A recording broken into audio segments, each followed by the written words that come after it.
Hello guys, pag-usapan lang natin ang breaking news. Daniel Padilla inamoy kilikili ng bebot. At sino kaya guys ang bebot na yon? Kaya nga naman guys, inalam natin mabuti kung sino ang bebot na inamoy daw ni Daniel Padilla.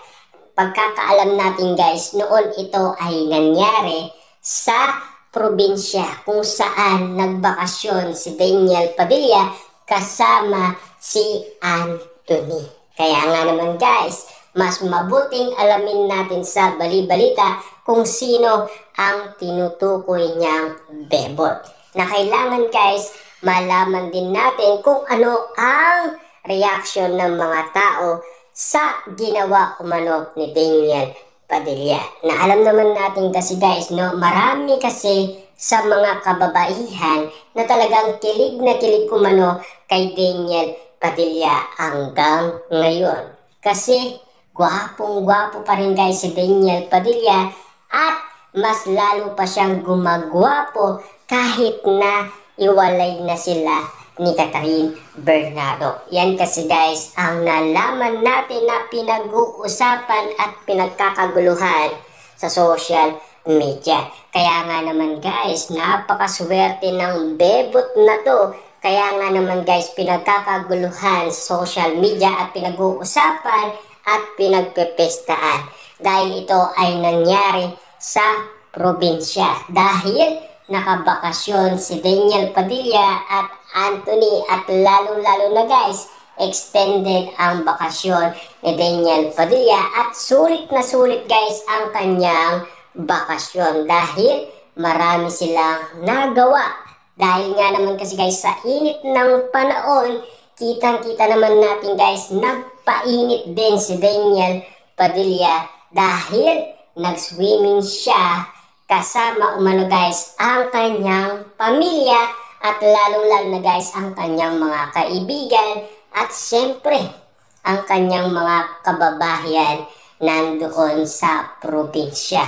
Na talagang pinagkaguluhan si Daniel Padilla at pinag-usapan at pinagpestaan. At ayon umano guys sa bali-balita, pinag-uusapan ang nag-circulate na video na masayang nag-expend ng Holy Week si Daniel Padilla.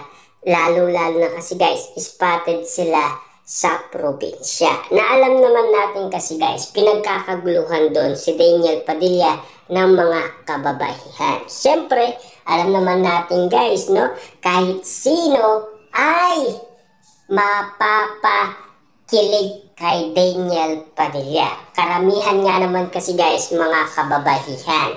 Kaya nga naman guys, si Catherine Bernardo, laging mataray ang mata kapag siya ay nakitang nagsiselos umano dahil ang pinag-uusapan kung meron nga naman kasing collab team si Daniel Padilla. Kaya nga naman guys, si Catherine Bernardo dahil sa mga pinag-uusapan ngayon sa social media, si Daniel Padilla at Kayla Estrada kung sila nga ba ay mag-collab team sa Incognito. Kaya nga naman guys, kapansin-pansin ang nangyari noon sa SM MOA Arena noong rumampa umano guys si Kayla Estrada at Catherine Bernardo.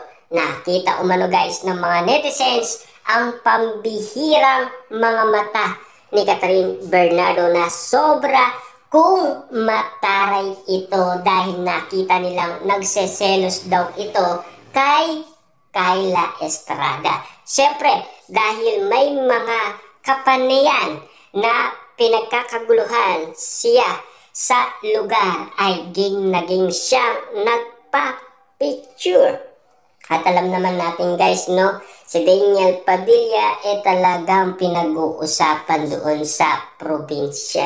Kasama si Anthony at lalong-lalo na guys, siyempre kilig na kilig umano ang karamihan. Kaya nga naman guys, pinag-uusapan ngayon ang bawat sitwasyon na napapansin at nakikita ng karamihan.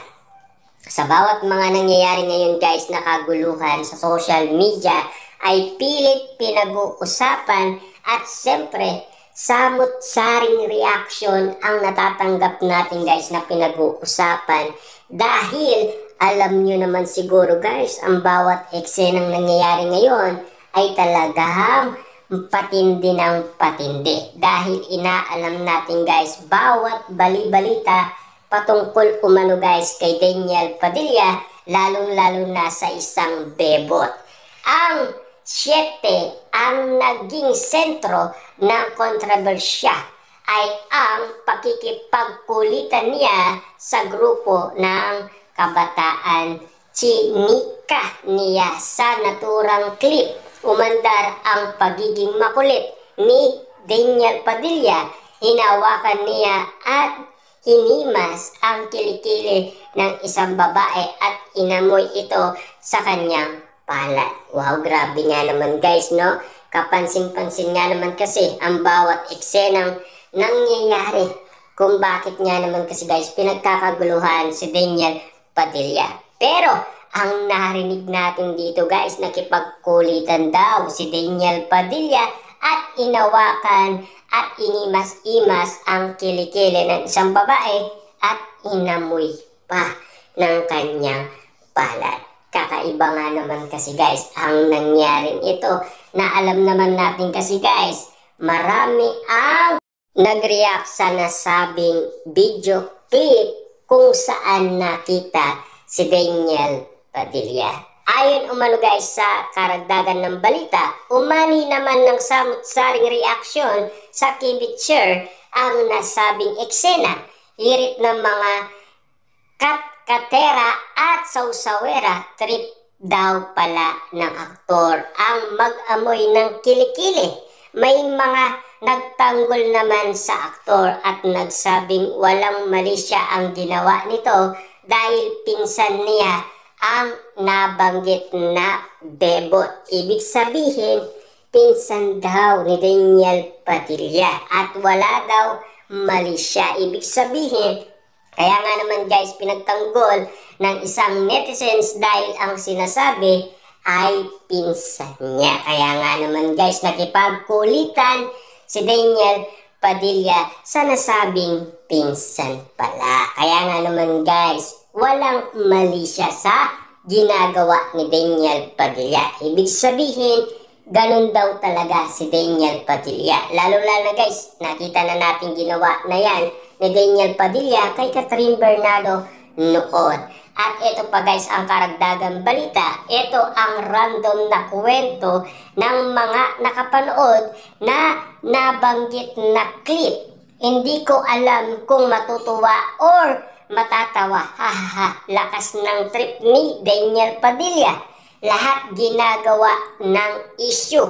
Let me clarify na I'm not a fan of DP at all, but it seems na whether pinsan or random girl yan, mababas pa din naman siya, no? Yan kasi guys ang pinag-uusapan kung bakit nga naman nababas si Daniel Padilla sa kanyang ginawa. Pero ang hindi kasi alam ng mga tao, pinsan pala ni Daniel Padilla ang nasabing bebot. Dahil alam naman natin guys, umuwi si Daniel Padilla sa kanyang probinsya kung saan nakatira noon si Carla Estrada at kung saan siya lumaki. Ganyan naman ang trip ng usual tropa. May nagsabi na pinsan niya ang girl. Ewan ko kasi may ganong dynamic rin naman kasing magpipinsan. Mas kupal pa nga eh. Siguro may prejudice lang talaga.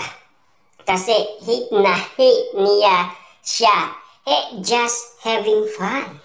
Very close silang pamilya since nakatira nga raw yan family sa bahay nila Carla. So I guess i-treat them as sibling na rin. That's why ganito ang relationship nila with them. Ibig sabihin guys, dati pala ay nakatira daw sa tahanan ni Carla Estrada. Ibig sabihin, tinuturing na umano guys na kapamilya ang relationship ni Daniel Padilla sa isang bebot na tawagin ay pinsan. Yan kasi guys ang mga naririnig natin at yan din kasi guys ang bali-balita. Kaya nga naman guys, inalam lang natin kung sino nga ba yung bebot na yon.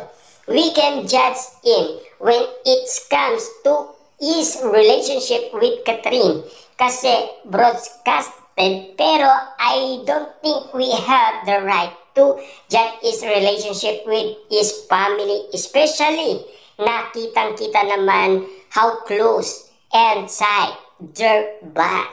Ibig sabihin, yung bonding moment ni Daniel Padilla kasama ang kanyang mga pinsan. Dahil alam naman natin kasi guys, umuwi si Daniel Padilla kasama ang kanyang barkada at lalong-lalo na si Anthony na nakasama niya sa incognito. At siyempre, hindi nagtagal, nakasama din naman ni Daniel Padilla ang kanyang pamilya. Kaya nga naman guys, pinag-uusapan natin ito para malaman natin guys kung ano ang reaction ng maraming tao sa nangyaring video clip ni Daniel Padilla sa kanyang ginawa. Dahil inamoy daw ang kilikili ng isang bebot. Pero yung pala guys ay pinsan niya.